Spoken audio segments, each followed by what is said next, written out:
Welcome to the Explainer. Look, I get it. The sounds of Mandarin Chinese can feel, well, pretty intimidating if you're just starting out, but you're in exactly the right place. Today, we're going to lay out a super simple roadmap to help you absolutely nail its pronunciation.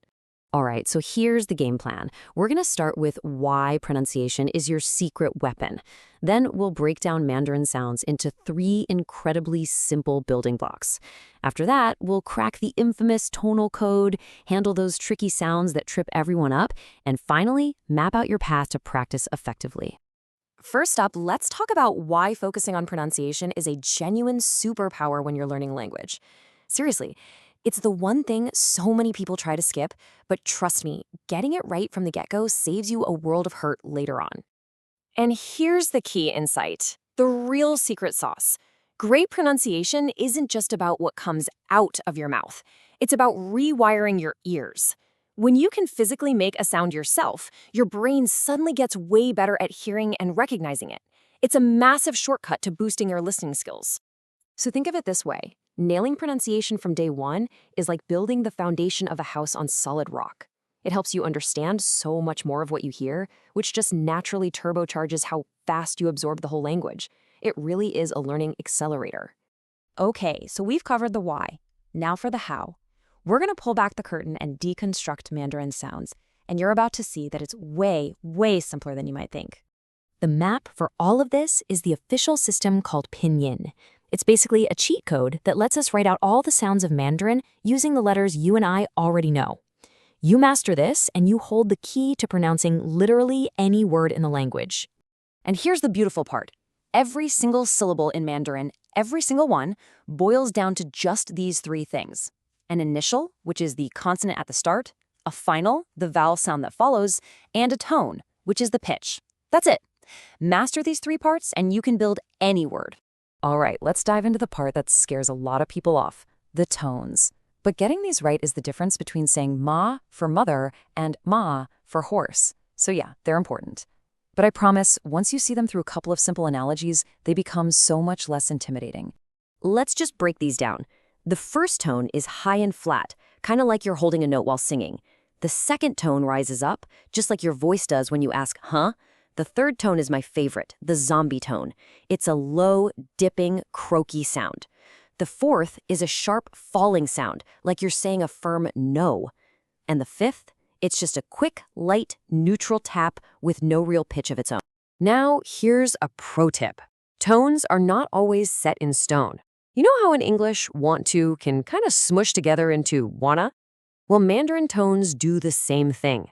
They shift around a little bit just to make the language flow more smoothly.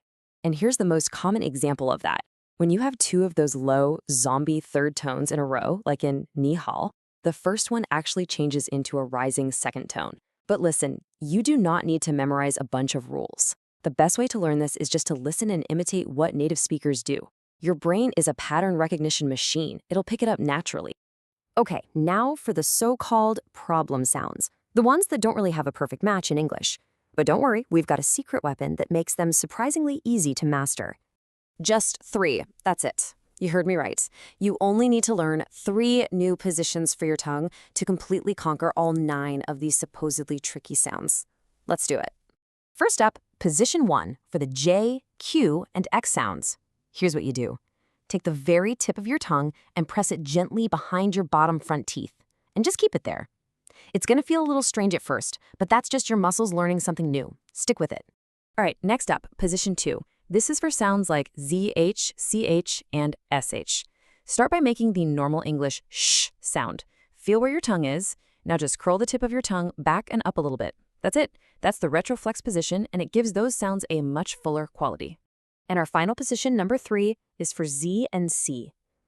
This time, the tip of your tongue touches the back of your top front teeth. The Z sound is like the diz in kids, and the C sound is like the tess in cats, but with a little puff of air. And that's it. 3 positions, 9 new sounds. Done. Okay, let's take a breath. You now have the complete toolkit. You know why pronunciation matters. You've got the 3 building blocks, you've cracked the tones, and you've conquered the tricky consonants. So, what now? Where do you go from here? Let's just lock this in real quick. 1. Pronunciation is your superpower for listening and learning fast. 2. Every sound is just a simple combo of an initial, a final, and a tone. 3. Tones aren't scary when you have analogies like the zombie tone. And 4. Those problem sounds? 5. They're just 3 new tongue positions. But honestly, of everything we've talked about, this is the most important part.